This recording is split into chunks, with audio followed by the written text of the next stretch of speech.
akkam jirtu maatiiwwan Oromoo Live YouTube channel. YouTube kanarratti odeeffannoowwan qabatamaa ta'anii fi odeeffannoowwan waqtaawwii ta'an yeroo hundumaa qabannee dhufna waan ta'eef YouTube kana subscribe, like, share gochuun nu bukkee dhaabadhaa isiniin jennaa. Oduu baay'ee nama ajaa'ibuu fi baay'ee nama gaddisiisu tokko isiniif dhiyeessina.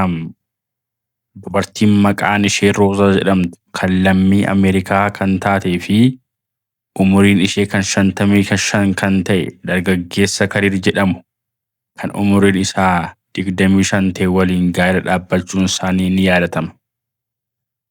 Yeroo isaan gaa'ela dhaabbatanitti namoonni baay'een kun jaalala miti jechuudhaan komii baay'ee yookiin qeeqa baay'ee irraan geessaa turaniim.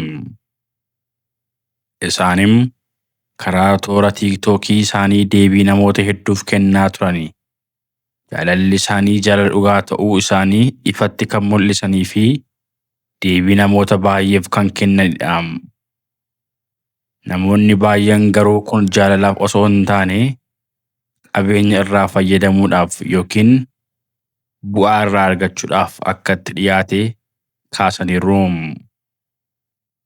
Kan namaan oolle du'aa kan sodaatan du'aa akkuma jedhaniin dargaggeessi maqaan isaa Kadiir jedhamu kun qabeenya konkolaataa miliyoona 12 kan baasu.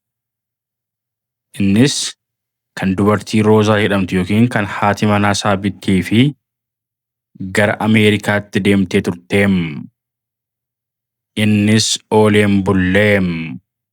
Sodaa namoota baay'ee waan isaan kanaan dura kaasan ifatti kan mul'ise yommuu ta'u, qabeenya ishee hunda isaa gurguree makiinaa miliyoona 12 kan baasu gurguree qabeenya hundumaa erga fixee bilbila cufatee baduun isaa dhagahamee jira. Kun dubbii naasisaa fi dubbii rifachiisaa ta'uun Roozaan toora feesbuukii ishee yookiin toora tiiktookii ishee irratti boo'icha baay'ee naasuu baay'eetiin boohaa turteem.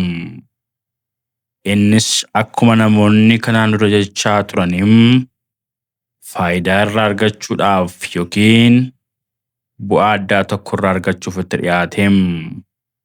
Kuni odeeffannoowwan Oromoo Live YouTube channelidha. Odeeffannoowwan haaraa qabannee dhufna. Galatoomaa ulfaadhaa. YouTube kana subscribe, like, share godhaa.